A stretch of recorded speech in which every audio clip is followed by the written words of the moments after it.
Ndërkohë, siç ju kam bërë me dije, në krye të herës të ftuar në këtë edicion qendror, ka ministrin e Turizmit, Kulturës, Rinisë dhe Sporteve, zotin ALDO BUMCI. Zoti BUMCI, mirëmbrëma. Mirëmbrëma. Në cilësinë jo vetëm të ministrit, por pak më vonë edhe të kryetarit të Partisë Demokratike për Tiranën, do doja t'ju bëja disa pyetje lidhur me aktualitetin politik. Por le të nisim me atë që përbën fokusin kryesor të punës tuaj në qeverinë shqiptare. Po afron edhe sezoni i ri turistik, krahasuar me një vit më parë, si kemi përgatitjet? Po, për herë është më mirë, sepse kam përfunduar rrugë cilat kanë qenë proces, ka zona turistike cilat mbulohen tani me furnizim me ujë të pishëm, është dhe trajtimi i ureve të zeza që po vazhdon në disa zona më me shpejtësi, në disa tjera është në zhvillim e sipër, pra investimi po avancon, urojmë që të përfundojë përpara sezonit veror, është shumë e rëndësishme. Pra, çdo vit operatorët turistik kanë më shumë përvojë se një vit më parë, ka investime që janë ndërtime në Bregdet që kanë qenë proces tashmë kanë përfunduar, pra çdo vit është një vit më mirë se një vit më parë. Nga ana e përgatitjes së strukturave qeveritare, investime publike në infrastrukturë dhe përgatitjes së operatorëve për nga ana e shërbimit dhe cilësisë që ofrojnë. Kronika televizive ende sjellin problematikën e kanalizimeve të ujrave të zeza që ajo mbetet permanente, e qëndrueshme në çdo sezon turistik sa nuk dallon dot vitin nga viti. Nuk, jo, situata ndryshon, sepse ka investime që janë të qëndrueshme, të përvitshme. Mund të marrim zonën e cila ka densim më të madhe të ndërtimeve dhe problemet më të madhe që është gjiri i Durrësit. Edhe vjet u bë problem për shkak të një aksidenti që ndodhi, dëmtimit të një kanali. Në këtë zonë aktualisht po kryhet një investim madhor i qeverisë shqiptare për të mbledhur kolektorin i cili mbledh të gjitha uret e zeza të zonës, shkëmbit Kavajës, Golemit, dhe më tej do bëj trajtimin e tyre. Urojmë që investimi është në zbatim, urojmë që të kryhet përpara fillimit të sezonit. Dhe atje infrastruktura më sollet në vëmendje asaj zone, ende gropat, rrugët e munguara, bizneset shpesh ankohen që po shkojnë drejt falimentimit për shkak të aksesit të vështirë drejt tyre. Atëherë, nëse marrim ngushtësisht të zonë. Jo, e mora këtë si shembull, mund të përdoret edhe për zona tjera. Këtu kemi të bëjmë me një zonë që ka përjetuar një zhvillim marramendës urbanistik. Të çmendur, do thoya. Marramendës, një energji e madhe, por e pa rregulluar. Pikërisht për këtë. Nuk mund mohojmë që ka qenë një energji shumë e madhe zhvilluese. Si rrjedhoi e këtyre zhvillimeve krijuar shumë probleme. Dhe në zonën e Shkëmbit Kavajës, edhe pak më gjerë, megjithëse kishte një rritje të ndjeshme të numrit turistëve në nivel kombëtar, kjo zonë ka përjetuar një zbeje të vlerave turistike, arsyes për tërhequr turist. Dhe është një zonë ku është investuar, pra shumë njerëz kanë investuar në biznese, sipërmarrës, qytetarë që kanë bler apartamente dhe nuk marrin mbrapsht, shikojnë që investimi i tyre nuk ka më atë vlerë që ka pasur më parë. Për këtë arsye, Ministria e Turizmit i kërkoi, është tashmë një projekt i mbyllur, i kërkoi Kombeve të Bashkuara, organizatës të PNUD-it të Kombeve të Bashkuara, për të mbështetur një projekt i cili do studionte dobësitë e zonës dhe çfarë duhet bërë për ta rivitalizuar, për t'i kthyer edhe një herë asgjë nuk rikthehet në situatën që ka qenë, por mund të përmirësohet ndeshja. Marrim ç'mund të marrim. Ky projekt ka mbaruar, ka tashmë një produkt që parashikon për këtë zonë 23 ndërhyrje. Mos gaboj, është nga Plepa deri tek Kroja e Gajit, pra zona e Shkëmbit Kavajës. Po që njihet Shkëmbi Kavajës është rreth 3 kilometra e gjatë. Por ky model shumë mirë mund zbatohet me studime të njëjta edhe për pjesë tjera Bregdete që kanë projektuar të njëjtën gjë. Parashikohen 16 ndërhyrje infrastrukturore, nga ndërhyrjet mëdha deri dhe rregullime të ambienteve ndërmjet pallateve. Pra diku ku ka inerte, një ambient të parregulluar, një sistemim e tij do krijonte një hapësirë tjetër për banorët ku janë nga ana vizive, por edhe për fëmijët që luajnë. E dyta dhe 6 projekte rregullatore të zonës. Projekte të rëndësishme përfshin projekte për të marrë me trajtimin e ureve të zeza. Ka 2 ndotës në atë zonë. Një janë uret e zeza që dalin, që janë të pallateve dhe shtëpive që janë aty, të cilët marrin një përgjigje me kolektorin që po ndërtohet aktualisht, investimi i qeverisë, dhe ndotja që vjen nga kanali i shkallnuar Plepa. Kjo është studiuar dhe ne do kërkojmë që të arrijmë të gjejmë financime për të bërë trajtimin e këtyre ureve. Sa mund të gjenden? Kush mund të jenë burimet e financimit për realizimin e tyre? Burimet patjetër mund të jenë vendase dhe tuaja ose në bashkëpunim. Mund të jenë fonde. Keni nisur me gjetjen e burimeve të financimit? Mbas mbarimit të studimit, patëm një bisedë me drejtoreshën e PNUD-it në Programit për Shqipëri, zhvillim, po. e cila ishte e gatshme që ne të trokisim bashkarisht për gjetur fonde për të vijuar. Pra, ky studim, mos mbesim një studim sirtar, por ne të arrim aq sa mund të ngrem fonde, donatorësh, për të përmirësuar disa nga parametrat cilët... Një faturë financiare e keni për këtë? Ka një faturë financiare për disa projekte, për disa tjera ka një faturë për afërt. Por jo të gjitha projekte kërkojnë fonde qeveritare. Pra ka projekte që kërkojnë fonde të komunës, ka projekte që kërkojnë fonde të qeverisë qendrore, donator, por ka dhe projekte që mund zhvillohen shumë mirë me bizneset që janë aty të pranishëm ose me bizneset tjera. Një projekt shumë i rëndësishëm, i pari, dy projektet e para të rëndësishme janë bërja planit urbanistik për zonën dhe kontrolli mbi ndërtimet e palishme. Që kjo është problemi i pushtetit lokal. Zona nuk mund të përballojë, kjo është shumë problem pushtetit lokal, por inspektorati ndërtimor kombëtar duhet të jetë shumë i pranishëm në zonat e Bregdetit. E keni ngrirë situatën pra, a keni arritur ta stoponi të paktën për të bërë kontrollin e dëmit në këtë rast? Apo aty vjen të ndërtohet? Mendoj që do ndjekim me kryetarin e komunës përkatëse që të ketë një frenim të ndërtimeve, për sa kohë nuk ka një plan përfundimtar urbanistik. Afatet kohore? E dytat është trajtimi kanali që sjell ndotjen e zonës. Pra jurave si profesore. Po, dhe më pas është një projekt shumë i rëndësishëm i cili kërkon që ato që janë elementet, për shembull Shkëmbi Kavajës, është një monument natyror, është element identifikues i zonës përkatëse. Një projekt që lidh Shkëmbin e Kavajës ta bëjë të arritshëm nga këmbësorët, një urë që bën më të lehtë kalimin e rrugës nga një anë në tjetrën, dhe kjo urë të lidhet me një pistë të gjatë ndet që do ofrojë shërbime të ndryshme, restorante, bare, kinema, që njerëzit kanë arsye të shkojnë përsëri në Shkëmbin e Kavajës. Nëse sot nuk ndalojnë, me këtë investim të ri, do kthehet përsëri, do kthehet në një zonë të rrise. Ky është një investim në fushën për ta bërë tërheqjes, një zonë natyrore me kodrat me ullishta për rreth Shkëmbit Kavajës të lidhen me pistën që do jetë në det. Por investimet tjera që lidhen me infrastrukturën ndërmjet pallateve, ndriçimin, rrugët e ngushta, mbrojtje nga zhurmat, vazhdimi i ndërtimit të një muri që i mbron qytetarët nga zhurma e makinave, se rruga është ngjitur, trajtimi i urave të zeza, të gjitha këto e kthejnë këtë zonë në një zonë përsëri me standarde dhe parametrat të pranueshëm, pra të rikthehet edhe një herë ato investime që janë kryer nga individët si përmarrës të marrin vlerë. Ky është një projekt pilot që mendoj që me shumë pak fonde mund të kryhet edhe në zona tjera, nuk janë të shumta, po të shkojmë Bregdetin shqiptar, në pjesën më të madhe mbetet i virgjër ose me shumë pak investime. Zonat kur është zhvilluar janë zona shumë të kufizuara, segmentet vogla, përgjatë i Bregdetit nga Velipoja në Dhe ky model mund të shërbejë edhe për të tjerat. Ju më tha që ka një faturë financiare, në pjesën më të madhe, afatet kohore. Afatet kohore, atëherë për planet rregulluese që janë 6, afatet kohore mund të kryhen relativisht shpejt. Për ato që janë projekte në infrastrukturë, do jenë në varësi të ngritjes fondeve, por edhe të masisë. Nëse janë projekte të vogla, mund të kryhen edhe nga bashkia, sistemime ndërmjet pallateve, rrugë të ngushta që lidhin zonën, ndriçimi, pastrimi janë gjëra të cilat mund të kryhen shumë shpejt. Projektet më të mëdha, trajtimi i urave të zeza të këtij kanali të madh që vjen shkallënuar Plepa dhe projekti për t'i kthyer përsëri tërheqjen turistike me këtë pistën e madhe dhe lidhje me Shkëmbin e Kavajës, ky mund të kryhet shumë mirë me fonde private. Dhe projekti parashikon që mund të jetë shumë mirë një koncesion i cili nuk kërkon fonde publike, por fonde private, ata që do zhvillojnë, ata do bëjnë investime dhe do shfrytëzojnë. Kjo ishte një model për dhënë edhe një lloj përgjigje për të adresuar problematikën që has turizmi shqiptar, një tjetër element i turizmit është ai kulturor. Në këtë kuadër po i referohem një iniciative të jo më larg se 2 apo 3 ditëve më parë kur u mblodh edhe Komisioni Shtetëror për Muzet. Po, u bë një mbledhje komisioni shtetëror dhe më e zgjeruar me specialistë tjerë.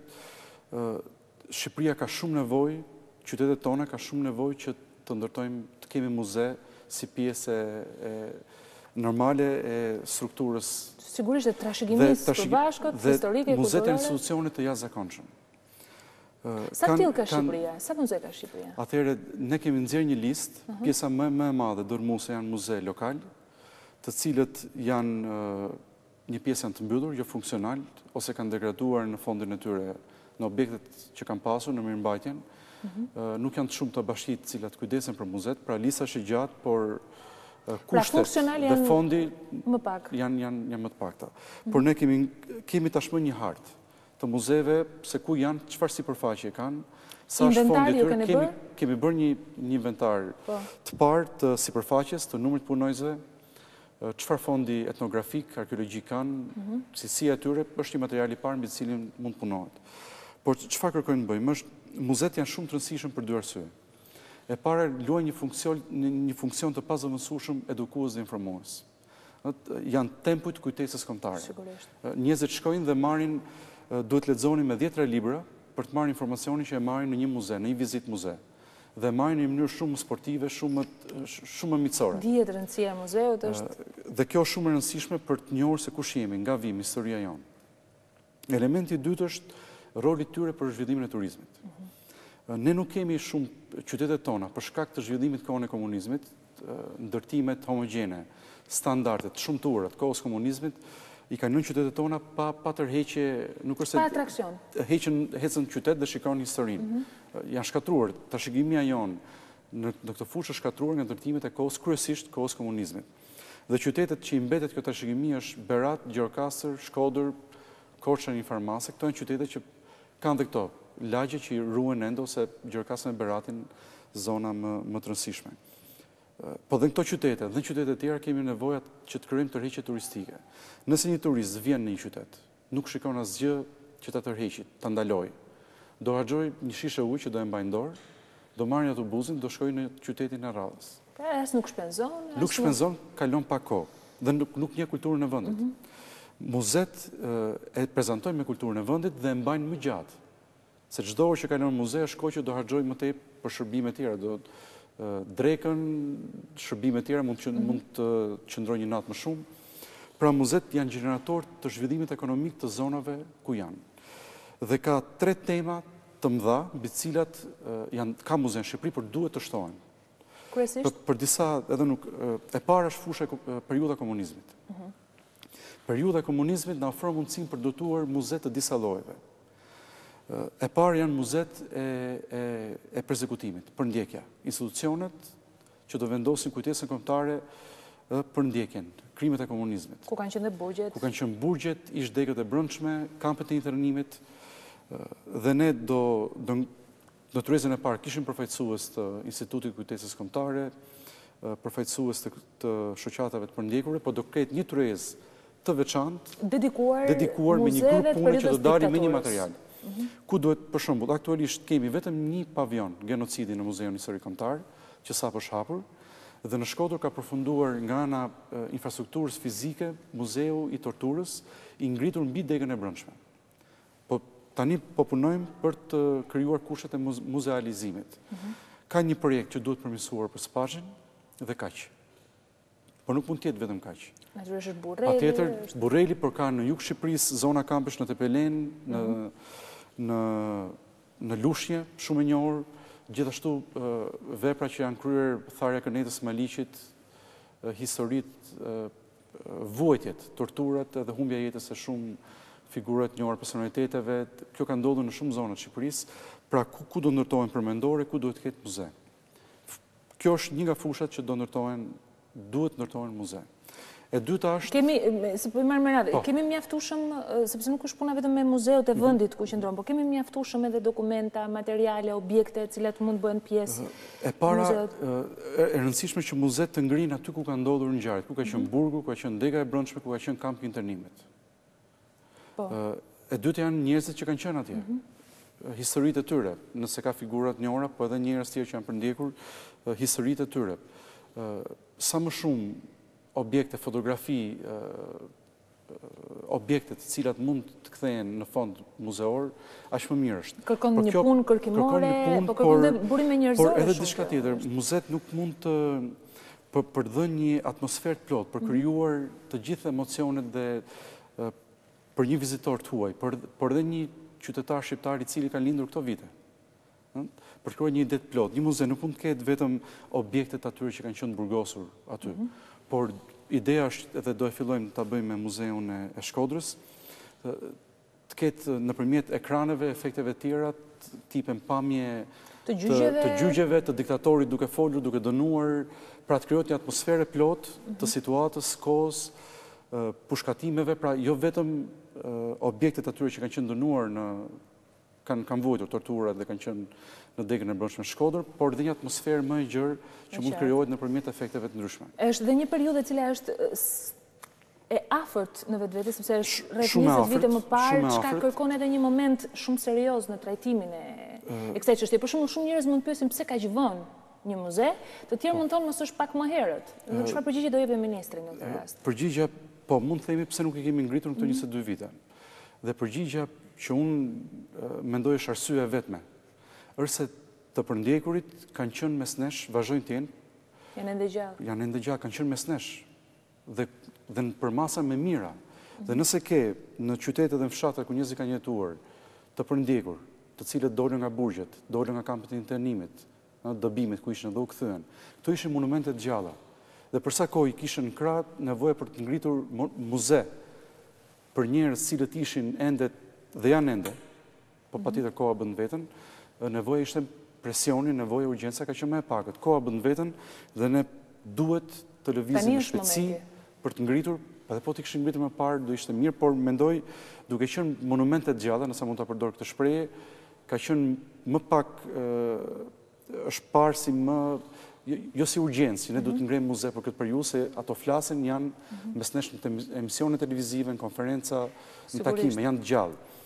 Muzet duhet ngrihen sepse kjo është një periudhë jo vetëm shumë e gjatë, por dhuna që është ushtruar mbi këtë popull. Psikoza e terrorit është një faktor i cili duhet studiohet thellë. Nuk ka kom tjetër që këtë përjetuar të që ka përjetuar komi shqiptar.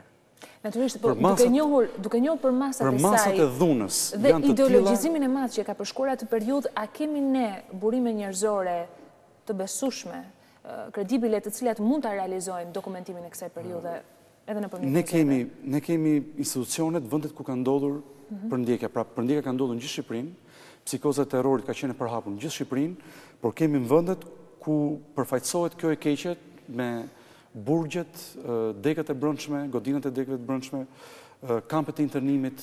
Këto janë vendet ku përfaqësohet mostruoziteti i sistemit.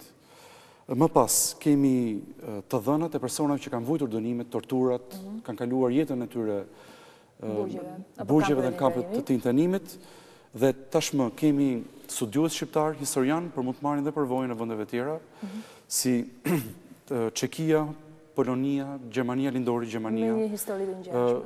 Dhe në fakt po e bëjmë, kemi kërkuar ndihmë nga Gjermania. Ishte përpara disa javësh, ishte ish drejtori i muzeut të Muniut, i cili po na ndihmon që të jemi në kontakt me ekspert gjerman që kanë ngritur muze të kësaj natyre në Gjermani, që ne të arrijmë të përveç se materialit i cili është i pranishëm më shumë se kudo tjetër në Shqipëri për shkak të nivelit përsekutimin, ne të arrijmë dhe nivelin më të lartë të prezantimit nëpërmjet ekspertëve që kanë përvojë të pashme. Përpos këtyre lloj muzesh, fusha e dytë, pra, institucionet e vojtjes. E dyta është ushtria, lufta e ftohtë. Po. Për shkak të paranojës është ndërtuar një infrastrukturë marramendse, jashtëzakonshme. Pra, shfrytëzimi i Në gjithë infrastrukturës paranojës. Shqipërinë kemi bunker, tunele, e gjithë kjo duhet vetë tani në shërbim turizmit.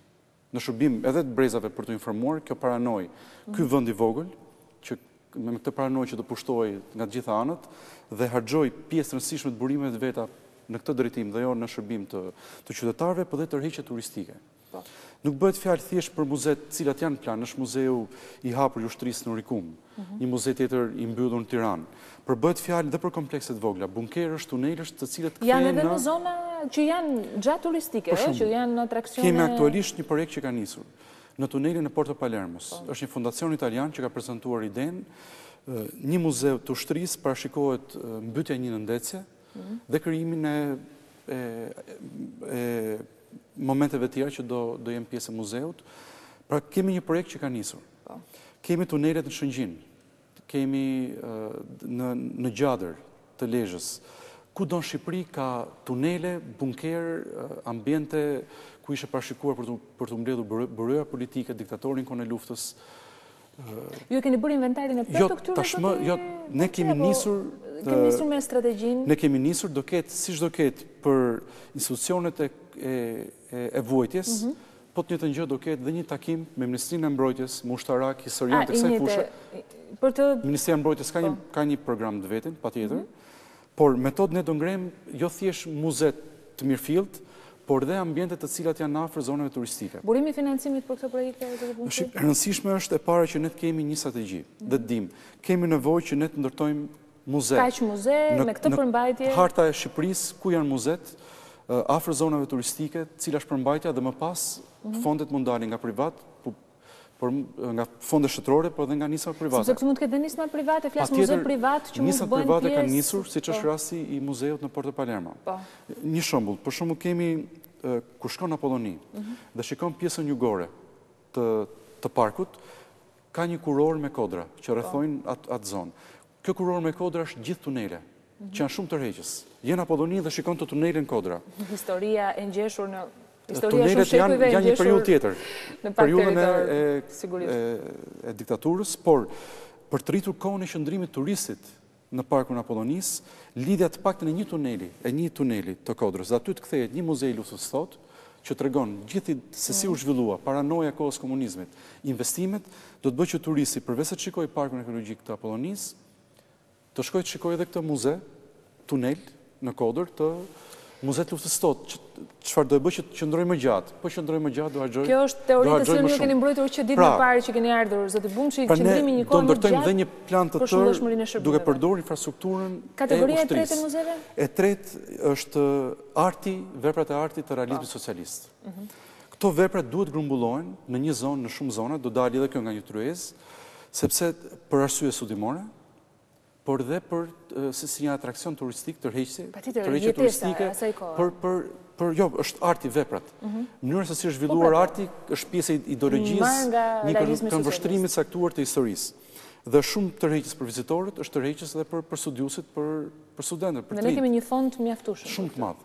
Dhe këto vepra, ky është debat tjetër, nuk kanë se të rinë qyteteve tona, nuk kanë vlerë estetike që të rinë, kanë qenë veprat porositura nga diktatura për qëllime saktuara, propagandistike. Si mendoni për këto? Doni të sillen në Qytetet Tiranë tona duhet çlirohen këto vepra të diktaturës, duhet pasurohen me vepra tjera, por këto duhet krijojnë paqe në Tiranë ose edhe më shumë, kjo do dali nga një studim i plot i fondit, edhe i njohësit atyre që njohin, kritikëve të artit që njohin me imësi veprat e realizmit socialist dhe të krijohet, kemi nisur një projekt, bëhet fjalë për një zonë afër Tiranës, ku të grumbullojmë skulpturat, por dhe letërsi edhe piktura për të krijohet një qendër të periudhës realizmit socialist. Dhe katërta dhe fundit janë mënyra jone e jetesës. Gjatë periudhës po të diktaturës. Dhe ka nisur është një NGO quhet MOKO, nëse nuk e kam gabim, ka marrë me qira apartamentet kohës komunizmit dhe po i mobilon me mobilet e kohës, që turistët, vizitorët, por nxënësit, edhe ne kemi vetë, jo ne, Brezion, por ata që janë më të ri kanë nevojë të krijojnë një ide sepse është e pabesueshme se si kemi jetuar, të kthejmë edhe një herë. Se si ishim të veshur, se si ushqeheshim, sa herë lashim, ku gatuanim, ku gatuanim e kështu me radhë. Si ishte një shtëpi e ndërtuar në kohën e komunizmit. Të gjitha këto janë muze. Të gjitha këto muze përmbledhin periudhën e diktaturës. Dhe mund ndërtohen shumë muze të tillë dhe janë shumë tërheqës për turistët. E dyta është etnografia. Pikërisht, dhe Ky muzea është një vend arkeologjik. jashtëzakonisht i pasur me trashëgimi shpirtërore, veshje, Ju thoni pasur, por muzet aktuale që ne kemi të kësaj natyre, dim shumë herë dhe në kronika kemi dhënë, janë vjedhur, janë dëmtuar. Atëre fond, ne kemi, është e vërtet që e ka ndodhur, dëmtimet që kanë ndodhur me ndryshime. Dhe janë në një gjendje, ta themi katastrofale, po të shkelesh në këto muze, por të mos folur pas njerëz në dispozicion për të bërë guidën e kështu me radhë. Po flas për atë që po bën lëndën e parë të muzeut. Jam dakord. Ka probleme në muzet lokal. Por siç ka dhe lajme shumë të mira që ka koleksionistë privat, të cilët fal pasionit tyre kanë arritur të krijojnë koleksione shumë të mëdha. Ne përpara disa kohësh promovuam koleksionin e zonjës Linda Spahiu. Zonja Linda Spahiu, veshjet popullore. Të mrekullueshëm, me rreth gati 1000 objekte të ndryshme. Gjithashtu është një koleksionist tjetër, Lulzim Përhati, me cilin po bashkëpunojmë dhe në Durrës, do kërkojmë mundësi që ta ekspozoj për një kohë gjatë koleksionin e tij etnografik. Pra, siç ka lajme zbeje dhe dëmtim të muzeve lokal, ka dhe koleksionistë privat, po fond ekziston në përfshatrat të Shqipërisë, ekziston problemi është edhe të në bëjnë këto muze edhe atraktiv dhe eficient, në sensin e kësaj, kërkojnë dhe burime njerëzore, qoftë për prezentimin e tyre, që për vendosin, apo qoftë për ndërtimin e koleksioneve, dhe dokumentacionit nevojshëm që do t'i bësh shoqëroj. Ka ekspert në Qendrën për Studime Albanologjike, Instituti i Antropologjisë, në muzet tonë për do marrin dhe ndim tuaj. Padyshim që do kërkojmë dhe ndim tuaj. Për të arritur ose dhe shfrytëzimi i arkivave të huaja, do të thënë ne përdorim kryesisht arkivat tona, po dhe për dokumentacionin, sepse muzet janë gjithë natyrave. Muzet etnografik dhe arkeologjik duhet të kenë objektet. Nuk mund të jenë sigurisht, flas për gjithë muzet tani, se nuk bëhet qendrë vetëm aty. Ekspozit, do jenë muzet real me objekte. Pra, etnografik dhe arkeologjik. Dhe këtu duhet bëhet një studim i plot se ku duhet ndërtohen. Ndaj është në bazë pasurisë rajonit ku është. Për shembull, kemi zonën e Beratit. Zona e Beratit është shumë e pasur, por nuk ka një muze arkeologjik. Atëherë ne duhet planifikojmë që në Berat të ndërtojmë një muze arkeologjik për të paraqitur të pasurinë të trashëgimi që ka Berati. Njëjta gjë në Gjirokastër. Një zonë shumë e pasur me trashëgimi. Kemi Antigonen, Adrianopolin, më tesh Finiqi afër Sarandës, por një zonë shumë e pasur dhe në të njëjtën kohë nuk kemi muze arkeologjik. Pra, kjo strategji bëhet për të pas një ide të qartë, një plan të qartë, muzet e kohës diktaturës me gjithë luftës së totë, të vuajtjes, të veprave të realizimit socialist, muze etnografik dhe muze arkeologjik.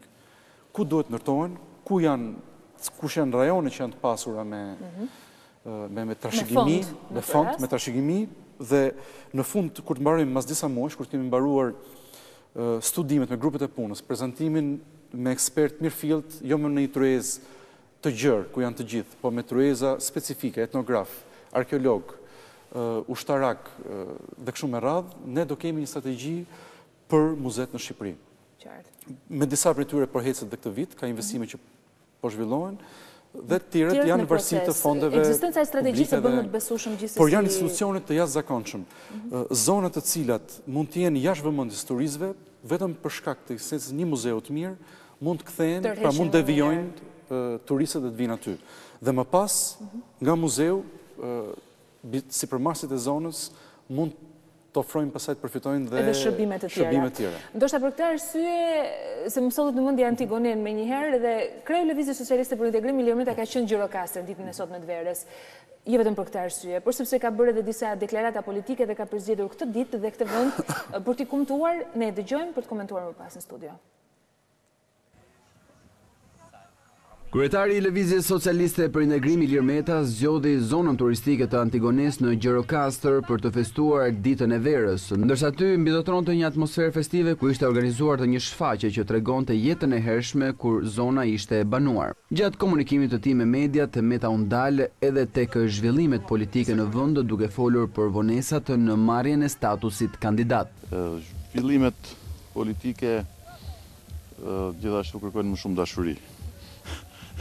Po edhe nëse kjo do të jetë vështirë, të paktën dialogu nuk është i pamundur.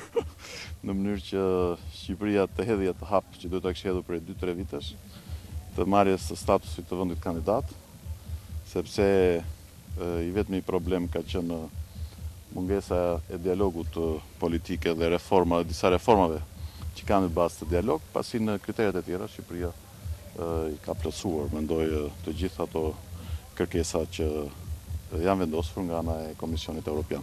Për sa i përket konsensusit arritur mes palëve për gjykatën administrative, Meta tha se ajo duhet të ishte zgjedhur më parë, por sipas tij më mirë vonë se kurrë. Zotë Bumci, më mirë vonë se kurrë është shprehur zoti Ilir Meta me dëshirën për të çuar një sinjal për vijimin e bashkëpunimit aktual midis majorancës dhe opozitës dhe po hyn në një faqe tjetër të bisedës së bashku atë politike. Si shikoni nivelin aktual të bashkëpunimit pas disa ditëve, javëve me ulje ngritje? Patjetër që ka një ndryshim pozitiv, ka një zhvillim pozitiv i cili duhet përshëndetur dhe mbështetur. Kemi humbur kohë, tashmë është një sëri e njohur, një zhvillim i padëgjuar në asnjë vend tjetër, që një forcë e rëndësishme qeverise, që ka qeverisur vendin, që pretendon të qeverisi vendin, jep këtë shembull që bllokon ecurinë e vendit të vet drejt Bashkimit Evropian. kjo është e padëgjuar, nuk ka ndodhur në asnjë vend tjetër të lindjes. Urojmë të jetë një kapitull i mbyllur dhe të përshëndesim këtë frymë të re. Çështjet që janë në proces dhe që janë të adresuara në rekomandimet për statusin, si shihni, me ritmin e duhur, ku kemi ngecur? Jo, unë mendoj që tre janë gjërat kryesore. Është reforma zgjedhore, reforma parlamentare. E rregullores, rregullores, nëse nuk mendojmë që ka probleme, por është pjesë e diskutimit, dhe votimi ligje me 3/5.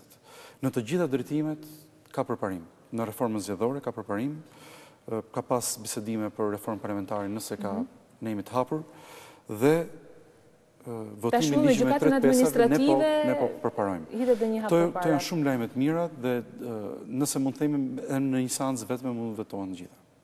Patjetër nuk do ndodhin në një seancë vetme, por nuk ka asnjë arsye, nuk ka asnjë pengesë që na pengojnë që mos të ecim me ritmin e duhur. Uroj që të jetë kapitulli i mbyllur çfarë ka ndodhur 2 vite më parë. Kryetari i opozitës dhe opozita të jenë në lartësinë e nevojshme për të prezantuar ato që është një sjellje normale politike, asgjë tjetër. Një sjellje normale politike, një forcë politike e rëndësishme në opozitë sot, një moment ka qenë qeverisje, në moment tjetër do vinë qeverisje, nuk mundet të sillet si një forcë anarkiste që blokon vendin dhe e shikon të mirën e vet në bllokimin e vendit. Kjo është e Duke presupozuar që kjo situatë do të vijë kësaj në përmbushjen e rekomandimeve që kërkojnë vullnetin e dy palëve, por duke njohur se sa e brishtër situata politike, mendoni se çështja e zgjedhjes presidentit në ver mund të prodhojë një ngërç të ri në rast se majoranca i qëndron fort idesë për të zgjedhur ajo presidentin? Dhe vetëm me votat e saj. Po mirë, po e nis nga fundit.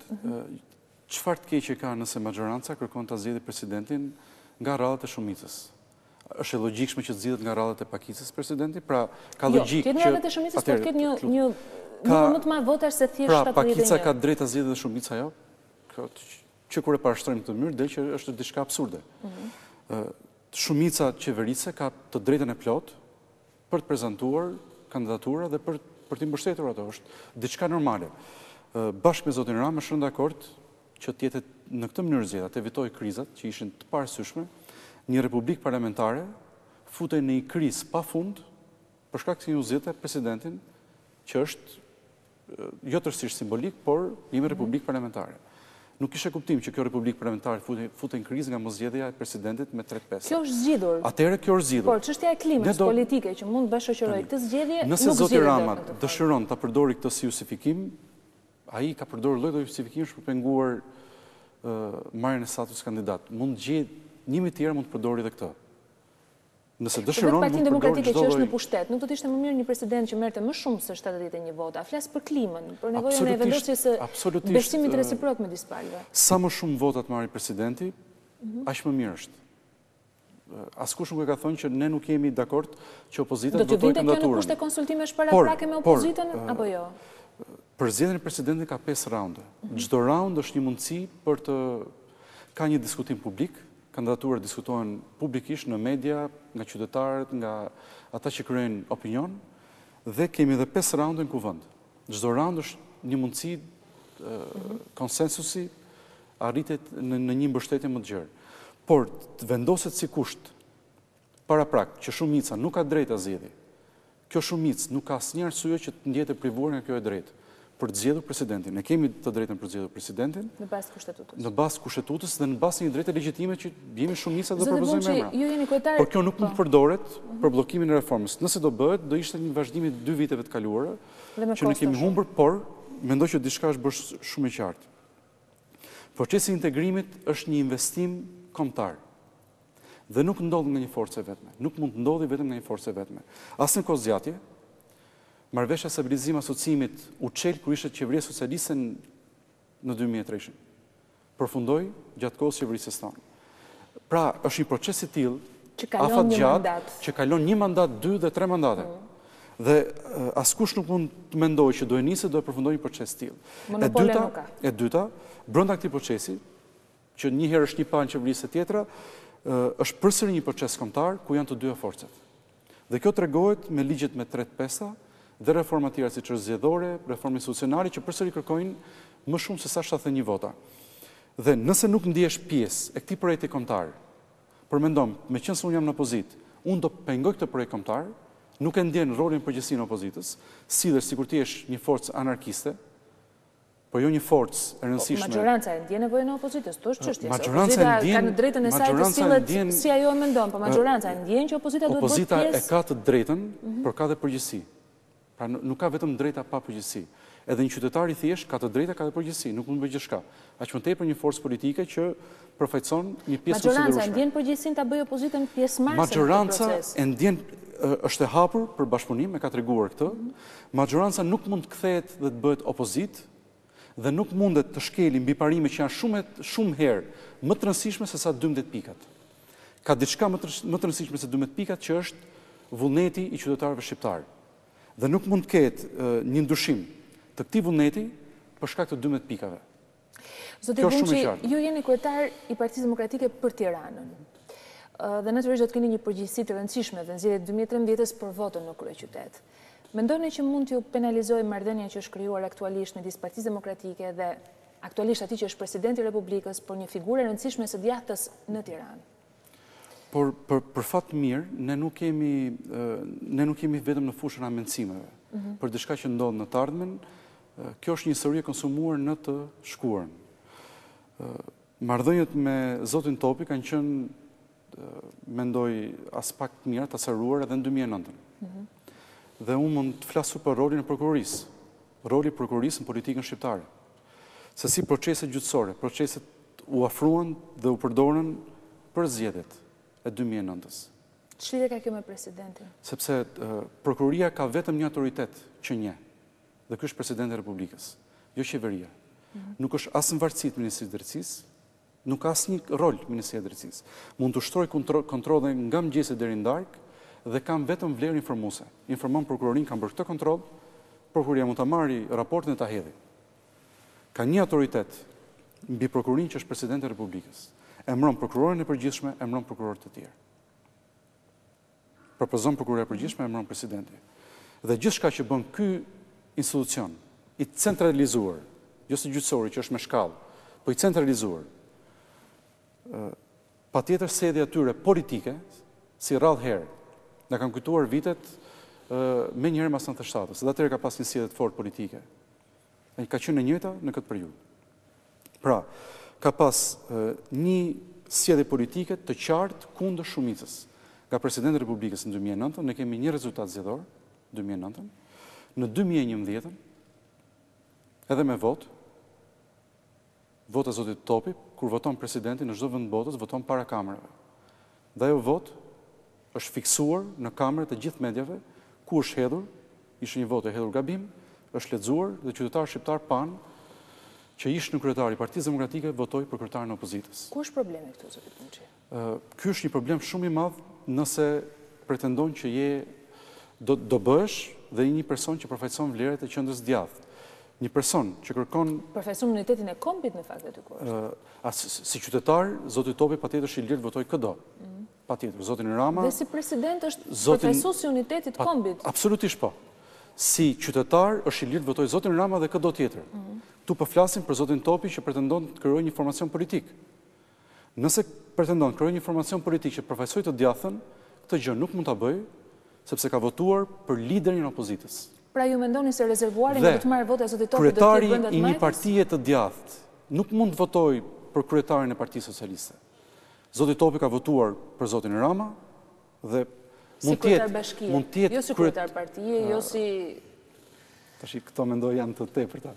Jo, sepse asun asyus sot me do të përmendin e zotit Topi në këtë rast. Ne dim votën e zotit Topi.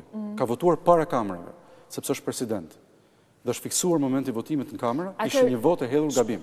Ku shkon aludimi juaj pra zoti Bumci në këtë rast? Që zoti Topi është një projekcion i filozofisë së zotit Rama, është një parti e cila do të marrë vota në rezervuarin e majtë dhe jo të djathtë? Zoti Topi ka qenë kundër kësaj shumice në 2009 me sjelljen politike të prokurorisë, edhe institucionet tjera, po përmend prokurorinë, ka qenë kundër në 2011 me 21 janarin. Kjo është një ngjarje më e rëndë, është shumë herë më e rëndë se vota, sepse ju e thatë që është i lirë të votojë dhe mund të votojë për këdo. por duke ardhur si nën kryetari i Partisë Demokratike nuk mund të votonte kryetarin e opozitës, por është i lirë ta bëjë. Është e drejta e tij ta votojë. Por 21 janari ka qenë ngjarja më e rëndë, e pabesueshme që do kishte njerëz që do mendonin që mund të rikthenin përsëri historinë në Shqipëri. E provuan dhe ky është 21 janari dhe nuk mund të ndodhte pa një president që do jepte bekimin në heshtje mbështetje plot 21 janarit. Dhe tregoj me qëndrimin e tij në këtë ngjarje atë ditë me deklaratat publike, më pas dhe me sjelljen e prokurorisë. Dhe me votën e tij në 11 janar. Pra nuk kemi të bëjmë me një faktor politik me 8 maj. Nuk kemi të bëjmë me një faktor politik i cili ta mendsojmë do krijojë një parti dhe çfarë do ndodhi, kemi një qëndrim publik që gjithë qytetarët e kanë parasysh, aq më tepër qytetarët e Qendrës Djathtë që zoti Topi pretendon që do i votojë për ndjekurit politik janë shtresa me kujtesën më të fortë politike në këtë vend, se një shtresë që ka vojtur. Ka të përndjekur që janë shprehur për zotin Topi në këtë iniciativë, siç ka pronar që mendojnë të pakënaqur nga Partia Demokratike. Po, për ndjekurit politik janë shtresa me kujtesën më të fortë politike, me pigmentin më të fortë politik. Për shkak të vojtjes që kanë mësuar në 50 vite. Dhe nuk mundet kur dikush të tallet dhe të pretendojë që kjo shtresë mund të lëvizë në këtë mënyrë, sepse kur pretendon të krijosh një parti politike, janë përherë djathtas, që ka përherë një shtresë aty të cilës mjafton ti thuash ti përmendësh emrin dhe do të vinë votat. Kjo është qesharake, është fëminore. Mjafton një filozofi për të vënë në vend atë që nuk e ka bërë dot politika në 20 vjet. Jo, kjo nuk është e vërtetë. E thash edhe një herë, askush nuk mund të përdorit të trajtojë si fëmijë të përndjekët politik. Janë shtresa me pjekurinë dhe pigmentin më të fortë politik në Shqipëri për shkak të vojtjes tyre. Ka qenë përzekutimi politik që ka krijuar këtë kujtesë dhe identitet të fortë politik. Çfarë na thot zoti Topi dhe të tjerët që janë bashkangjitur zoti Topi? Që për sa kohë ishin PD, figurat caktuara, gjithçka ishte në rregull. Momentin që ata nuk janë, kjo forcë ka probleme. Jo, nëse ke vlera, ke një mision, do t'i kishe nxjerrë me kohë dhe kur ishe pjesë e PD-s. Ti kishe bërë pjesë e debatit brendshëm në PD, ti kishe bërë pjesë e debatit publik, dhe nëse nuk arrije gjë hapësirë. Nuk funksionon debati në PD, pretendohet, si nga zoti Topi, si nga njerëz tjerë, nuk ka funksionuar. Asnjë person nuk ndalohet të flasë, të marrë fjalën. Këtë pretendojnë. Sonila, unë jam për 8 vite tashmë, bëhen 2 mandate, nuk ndalohet njëri të marrë fjalën dhe të flasë. Nuk ndalohet njëri dali publikisht. Pra nëse një politikan që ndjen nevojën dhe arrin të krijosh një parti, do të krijosh një parti tjetër djathtas, do të thotë që ke gjëra për të thënë. Dhe nuk e folur. Nuk e ngritur asnjë çështje. Pra do të thotë që ti nuk ke një arsye, nuk ke një bazë ideologjike, nuk ke një fabul për të ndërtuar një forcë tre politike. Për këtë arsye nuk ju tremb krimi kësaj force të re për zhvillimin e elektoratit? Nuk mundesh momentin që jenë PD, nuk ka probleme.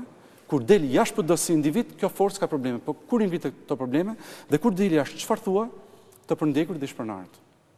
Duket sikur përsëritet një refreni që është thënë 20 vite. Por këto shtresat janë shtresat me identitetin më të fortë politik dhe askush nuk mund të tallet të lozi me to. Aq më pak zoti Topi. Dhe të qëndroj edhe pak këtu. Vetëm shumë shkurt, se kemi kaluar çdo limit zoti Bumci. Partia Demokratike ka kaluar 8 vite në opozitë. 4 vitet e parë kanë qenë vitet të tmeshme, 97-2001, që t'i afrohet, po të bëje pjesë e kësaj force, do humbje shumë gjëra tjera. Vendin e punës, nëse ishe biznesmen, do të shkatërrojë biznesi, dhe shumë privime tjera. Në vitet 97-2001, kishe zona Shqipërisë që Partia Demokratike ishte shkrirë, në jug dhe shumë zona tjera për shkak të asaj të kryengritjes që ndodhi në 97-ën në Shqipëri. Dhe kishte edhe forca tjera të djathta në atë periudhë. Pse nuk u shpërbë kjo forcë? Atëre, kur nuk kishte asgjë për t'i dhënë njerëzve, përkundrazi, ishte kundërta. Dhe kishte edhe forca të tjera që ishin shkëputur nga PD-ja në vite dhe ekzistonin në terrenin politik shqiptar. Dhe nuk arritën dot të ktheheshin në forca reale politike. Të përndjekurit politik dhe ish-pronarët kanë qenë votuesit më të qëndrueshëm që e kanë mbajtur këtë forcë në ato vite të vështira. Më të qëndrueshmit. Bërthama kryesore, rreth së cilës është ndërtuar e gjithë filozofia qendrës djathtë. Nuk mund të ketë qendër të djathtë vetëm të përndjekur. Nuk mund të ketë qendër të djathtë vetëm me ish-pronar. Por këto janë një pigment dhe bërtham shumë e rëndësishme. Dhe në këto vite, kjo forcë ka mbjetuar falë këtyre shtresave dhe ka bërë ato që është më e mira dhe më e mundshme. Zotë Bumci, jo, nuk mund të 30 sekonda. Jo, ora ka shënuar 21:00, ka mbjur në kohën e rëndësishme është ju besoni që ajo shtresë që është tradicionale juaja nuk ka për të trajtuar këtë forcë. Sepse nuk mund të trajtohen si fëmijë që kur dikush mendon të bëjë një parti djathtas, nuk ka asgjë tjetër për t'i thënë elektoratit, po thotë të përndjekur dhe shpërndarët. Zotë Bumci, ju falenderoj që shumë falenderoj për këtë intervistë, e cila ishte në dy dimensione, edhe atë cilësisë ministrit të turizmit, të kulturës, rinisë dhe sporteve, por edhe të kryetarit Partisë Demokratike për Tiranën. Nderuar teleshikues, pak çast publicitet, sërish me titujt më të rëndësishëm informacioneve, por edhe me titujt shtypit për ditën e nesërme. Bashkë të ndajemi, mirupafshim.